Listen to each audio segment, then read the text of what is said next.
Hey, how's it going? In this video, I'm going to tell you 3 tips on how to significantly lower your heating costs this winter. As I record this, it is cold outside. It ain't even winter where I live at, and it's unseasonably cold. So we got a wake-up call, and I thought this would be a great time to record this video. So if you're trying to save money, if you don't have the money to be paying crazy heating costs over this winter or any winter for that matter, then think about these 3 things I'm going to tell you. I'm actually going to have a bonus 4th tip, but it's pretty extreme. Bear with me. But if you're trying to save money on heating costs, here's some tips that I've used in the past and still use that help me save money on heating costs. And I don't have to pay that much money. I'm not off the grid or anything. I still pay the electric company, I still pay the heating company, but I don't pay that much. And you can see that on the screen right now. Some of my bills that I have for where I live at in this house. It's not a mansion, plenty room for me, and it satisfies all my needs. And I don't want to pay more money heating this place if I don't have to. So here's 3 tips on how I save money, and hopefully it can save you money this winter when it comes to your heating costs. 1, lower that thermostat. Lower that thermostat. Many people, they want this nice, cozy, comfy living space, which is great. I understand that. But you got to understand our bodies get used to uncomfortable situations. So you might be uncomfortable at first, but our bodies acclimate to colder weather. They acclimate to warmer weather. How many people out there know somebody from Florida, or you might be from the southern United States, Texas, Florida, Southern California, Louisiana, and you go up to the Midwest, or you know somebody that comes down from the South up to the Midwest or the North. It's 60 degrees out and they're freezing, they're bundled up, they got a heavy coat on, they got something on their heads to keep them warm. They might even have gloves on to keep their hands warm. Meanwhile, you got the people that you are living in Michigan, Minnesota, Wisconsin, Illinois, Iowa. They're walking around t-shirts and shorts when it's 60, 50, 60 degrees out there. That's because their bodies are acclimated to it. It's not that they got some special gene in their bodies making them be able to withstand that kind of temperature. It's because our bodies eventually get acclimated to it. Our ancestors, your grandparents, great-grandparents, great-grandparents, they didn't have air conditioning. So how did they get by? How did they survive not having air conditioning? Well, their bodies eventually get acclimated to the warmer weather, the hot weather. And now it might feel uncomfortable at first, but eventually you get that way. Now, I'm not advocating people to live not a comfortable life. Absolutely not. But I'm telling you, within a week or two, usually around 2 weeks, your body can get acclimated to colder weather and colder temperatures in your house.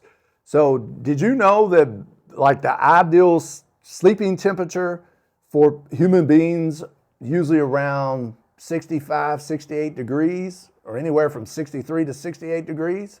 It's so true. If you set your room temperature of the room where you're sleeping, in this case, I'm talking about your whole house, if you're trying to save money on heating costs, if you set that to 65, 68 degrees, you're more than likely going to sleep pretty good, and it's going to be better for you from a health perspective.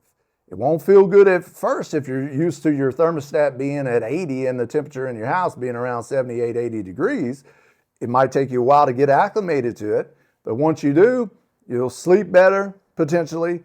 You'll feel better, better health.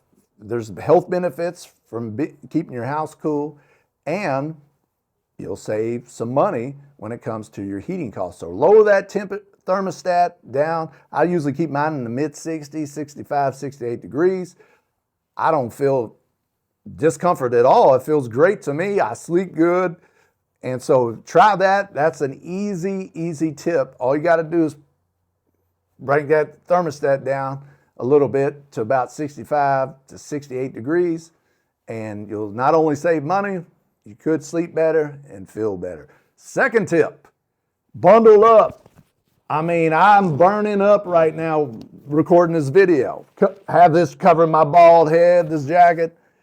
I'm burning up. So this is all for show. It's a costume for this video. But if you are trying to save money, if you maybe even can't pay your heating bill a month or two, or you're trying to use as less heat as possible by using your furnace less as possible, bundle up. If you use that combination of lowering your thermostat to 65, 68 degrees, like I was mentioning earlier, in combination with bundling up, then you can save some money when it comes to your heating costs. Do not be afraid to wear your coat inside. Do not be afraid to put on a hat if you're trying to save money this month when it's real cold outside or through this winter. There's no shame in that. Don't be afraid to put on multiple layers, even if you're inside your house. All right, number 3, if you're trying to save money on heating costs this winter, then you might want to think about staying away from your house some. What I mean is, if it's too cold for you, or you don't feel like turning on your furnace, or you can't afford to get your furnace fixed if it broke. Now, I don't want your pipes to burst and freeze and all that. You probably want to get that addressed somehow. But what I'm trying to say is use other people's heat so you'll have to use your heat less. So what I mean is try to use public places, like maybe go to the library or go to a free museum or hang out with your friends over in their warm, comfy house. Go out to eat more, even though that I know that eating out on average costs more than eating at home, but you can still use the restaurant's heat. My thing is be creative, look for free ways to save money when it comes to using other people's heat, primarily public places. Go to the mall, go to the store, but again, primarily libraries, any place that's free that don't cost you money to be there, like movies or something, and instead use other places' heat so you'll have to use your heat less. Go to the gym if you're paying a gym membership anyway. Be a great time to go and get hot and sweaty at a gym and work out, and that way you don't have to crank your heat up because you're there less at your own house. So maybe think about creative ways using other people's heat, especially public places like the library, gym, and other free places where you can use your heat less. Because you think about it, if you wanted to, you could stay busy, maybe pick up a second job during the winter that has heat. You're making money and you're saving money because you're not using your heat as much at home. But you think about it, if we came down to it, we really need shelter to sleep, a safe place to sleep. And if some way we can be there at home just to sleep for 2 to 4 months, depending on where you live, then, and if you could keep that in that ideal temperature I talked about, 63 to 68 degrees, and you only show up there primarily to sleep just for a couple months or 3 or 4 months, then that might help you save money on your heating costs. All right, now I said when this video first started, I'm going to give you a bonus one, but it's kind of extreme, and it is extreme. So bear with me. This is just an idea. Nobody's telling you to do that. I understand not everybody can do this, but move. All right, if you're able to, if you got the means, move to somewhere warmer. Look, and not every warm place, most places that are nice have a higher standard of living and cost more, it costs more, the cost of living is more. Like Southern California has beautiful weather. You usually don't have to worry about freezing to death in Southern California, in San Diego, LA, somewhere like that. But you pay a price for it.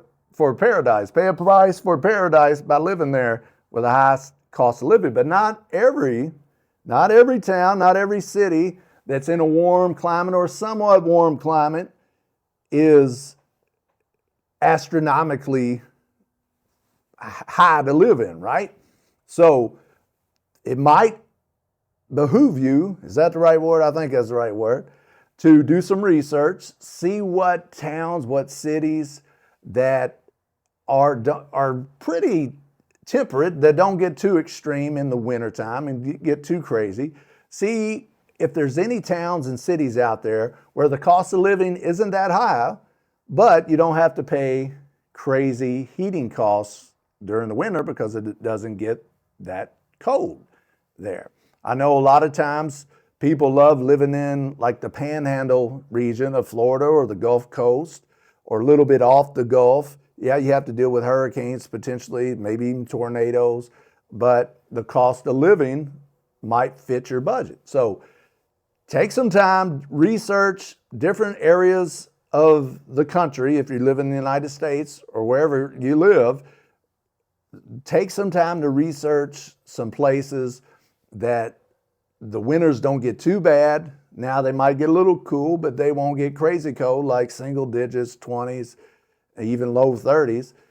And just for a few months during the winter, if it doesn't get too bad and you don't mind the heat in a lot of these places, because it does get hot, real hot in a lot of these places. There's always trade-offs, yin and yang. But see if there aren't places where the cost of living, the standard of living isn't too bad to live there, and you can save some money on the heating costs because the weather doesn't get too cold during the winter. All right, so those are 3 tips. Bonus tip makes it 4. 3 plus 1 equals 4. Let me go real quick again. Lower that thermostat to about 33 to 60, or 33, I'm so sorry, 63 to 68. I would never advocate 33. 63 to 68, somewhere in there, degrees Fahrenheit. Lower that thermostat. Don't be afraid to lower it. Trust me, your body will get acclimated. You'll probably sleep better and you'll probably feel better having that cool house in the wintertime like that. If you don't get acclimated and if having 60-something degree weather in your home is too uncomfortable with you and you don't want to still crank the thermostat up, bundle up, put on some layers, that's a quick way to get warm. Number 3 is, believe it or not, you can use other people's heat. So maybe spend more time at the gym, maybe spend more time at libraries, maybe pick up a second job. Use other places' heat so you don't have to use your heat as much. You just come home and you sleep, hopefully in that ideal range I'm talking about. And then just for a few months through the winter, then you will save money during that winter. And if you really want to get extreme and you don't mind packing up, moving, finding another job somewhere in another warmer part of the country, then you might want to consider moving to a place that has about the same standard of living, cost of living as you're currently in, or maybe even less. That would be ideal. But you have the advantage of having warmer winters.